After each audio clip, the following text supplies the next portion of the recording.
trash. It is the. I bet more people hold Bitcoin. It might see less daily use because people tend to just buy and hold Bitcoin. It's similar to gold. You know, nobody uses gold. You just hold gold and lose money. Well, not always. Depending on when you buy it. But mostly. Depending on when. Well, again, if you bought gold in 1800 and you sold it in 1900, you didn't lose money. Well, you know what? I bet you if you put it in a safety deposit box and had to pay the monthly fee, I bet you did. Over the course of the 19th century? No. Oh, yeah. That's what we're doing. We're going back to the 1900s. I said it 1800 to 1900. It's different now because I buy the argument that gold is the horse. I do buy that. It was me that first made the argument. True. So you got to make it to them. They don't know it. You got to tell it to them again. Okay, so this is one of those arguments that's entered the mainstream, but as far as I know, I was the first person that made it many years ago, that gold is to money what the horse is to transport. Gold may have been money for 5,000 years, but the horse was transport for 5,000 years, and then along came the car. And that's a sort of common meme now. Yeah, peak horse 100 years ago. Now there's... Almost to the day, yeah. Now it's just less horses. Fewer horses, and, you know, horses have no utility, and a horse is now a burden to maintain. It's a cost, you know, it's an outgoing rather than a wealth generative thing. It's always hard when I talk to a guy that's got Bitcoin to tell him that I think his investment's crap. But like, it's like you got a 3x, or I mean, a 15x when everything else did hundreds of x. You're just like, yeah, you made like 7 times less than everybody else. Like you and then in the COVID dip, you dropped 65% in 2 weeks. And then like Dogecoin dropped like 75%. Blue chip, low volatility due to high liquidity, and you're like, no, actually, it sucks balls. Like it dumps hard as hell. Okay, so what about all the computer power that's gone into Bitcoin, all the energy that's gone into Totally misleading. People say it's a powerful network. No, it's a retardedly stupid network that can't perform any useful function whatsoever except mine Bitcoin. You can't ask it to do computational fluid dynamics. You can't ask it to do anything of usefulness whatsoever.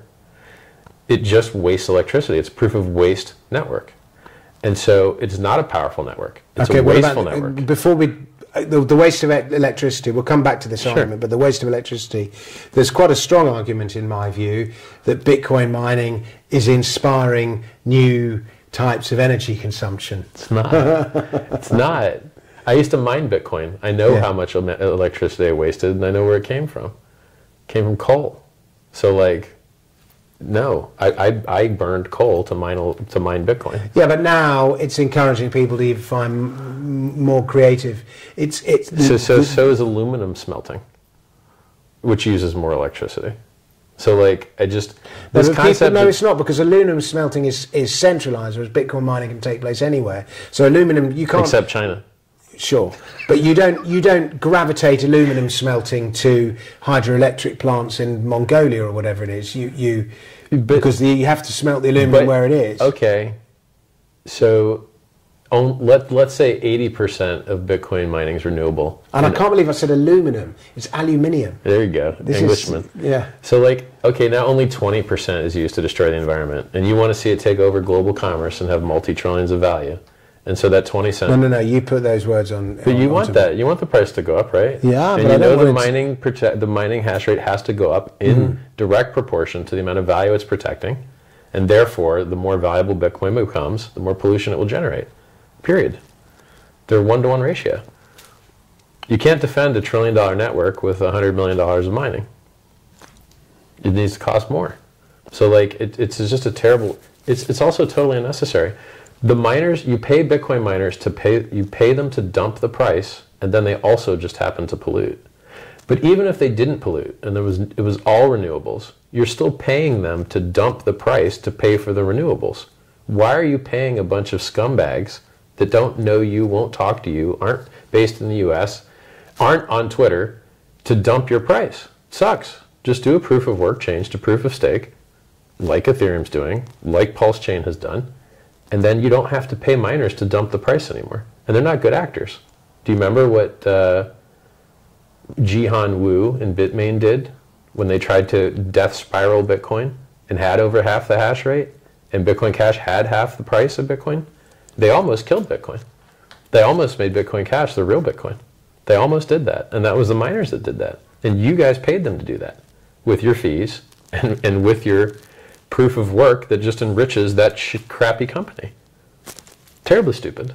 And then like, even the Bitcoin Cash guys, they didn't do so good, giving the Mt. Gox trustee 180,000 free Bitcoin Cash to dump on the market, of which he's already dumped 40,000. Still has got 140,000 to go. Was it any smart to give that guy a bunch of free coins?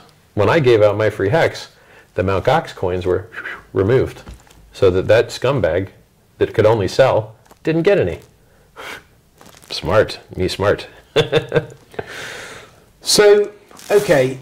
So, in your view, Ethereum has more daily users, put it that way, than Bitcoin does. Surely, yeah. And it's the value of the Ethereum network will exceed the value of the Bitcoin network. Yeah, and it also has higher throughput. It has higher network usage. It performs more transactions. It is the layer 2 scaling for Bitcoin. There's 10 times more Ethereum wrapped on the Ethereum network than there's 10 times more Bitcoin wrapped on the Ethereum network than there is in the Lightning network. Probably more than 10 times. You want stable coins, you're on Ethereum. You want NFTs, you're on Ethereum. You want time deposit, hex, you're on Ethereum. So has El Salvador made a mistake? Yeah. Yep. Terrible. I mean, they're going to lose more money with Bitcoin than they would have with Ethereum. I think they bought the top, and on top of buying the top, they bought the wrong coin. So, I mean, look, we've already seen these dips, during the bear market of 2017 and 2018, or 2018 and 2019. Actually, the last bear market only lasted a year, and thus the top was like December 27th or something, and so we'll call it just 2018. So the bear market of 2018 saw Bitcoin drop 85% and Ethereum drop 95%. Mm-hmm. Okay. And then Dogecoin dropped 95%, and like all the alts just dropped 95%, and you're like, so that's the difference between Bitcoin, the blue chip, and the alts? That 10%? That's a little bit misleading. Yeah, but what you've seen is that most of the altcoins that were flavour of the month in that 2016 to 2018 bull market will have dropped by more than Bitcoin, but most of them haven't recovered. The coins that are outperforming Bitcoins are mostly speaking newer coins. So the big coins in the last cycle, I'm thinking things like Zcash and Dash and Litecoin and Bitcoin Cash and all those, they just haven't recovered. And it depends on which one. Even Monero, which I sort of have a great fondness for, they've all slid down the market cap to be replaced by you have to the new coins on the block. Yeah, but a lot of those coins that you're mentioning have mostly very weak value propositions, except for Monero. So I think Monero has the largest anonymity set, which has value. But then they also had a bug where if you spent your coins within 2 hours of receiving them, you weren't anonymous. Oopsie. Hex, 100% perfect flawless operation. Monero, not. And then I could, like XLM, 10% inflation bug. Ravencoin, 10% inflation bug. KuCoin, hacked. Binance, hacked. OKX founder, jail, month and a half. Accounts frozen, no withdrawals, month and a half. BitMEX, founders arrested, indicted. Hex, 100% perfect flawless operation. Like Bitcoin, inflation bug, caught by Bitcoin Cash developer. Lucky. Had an inflation bug where they had to roll the chain back in 2010. It's spaghetti code. Every time they upgrade it, there's a chance that they affect consensus. Every single upgrade they do, there's a chance that they affect consensus. And Hex, you can't affect consensus. It's locked. It's isolated. It's modular. So how can it progress and improve then? Because everything around it improves. That doesn't have to do with consensus. They allow you in the Ethereum network to perform more transactions by raising the gas limit, which is the same thing as increasing the block size in Bitcoin, which they just can't figure out how to do, but Ethereum does it all the time. Okay. Ethereum has new throughput all the time. Bitcoin never has new throughput. Ethereum has new throughput. It works fine. Bitcoin's just stupid. Did you? And I supported UASF, user activated soft fork, and I fought the NYC agreement and spearheaded that operation because I wanted the devs to have more power than some weird miners that you can't talk to. And then On the roadmap was a block size increase from Blockstream, from Bitcoin Core. Back then, I don't even think it was called Bitcoin Core. I think it was just called Blockstream back then. And then, did you ever get your block size increase? It was on the roadmap before the S2X agreement. No, you never got it because they don't care. They're selling liquid instead and cloud mining. Why would anyone dev on Bitcoin when they can just sell you cloud mining instead? Blockstream sells cloud mining. Blockstream sells liquid. They make more money on that than they make on doing the free Bitcoin development. So where do you think they're going to put their effort? Which is why a lot of people have left there. So Peter Wooley left. I think Gregory Maxwell left as well. And those are the two heavy hitters. I don't even know if there's any heavy hitters left there, to tell you the truth. So where have they gone? I don't remember.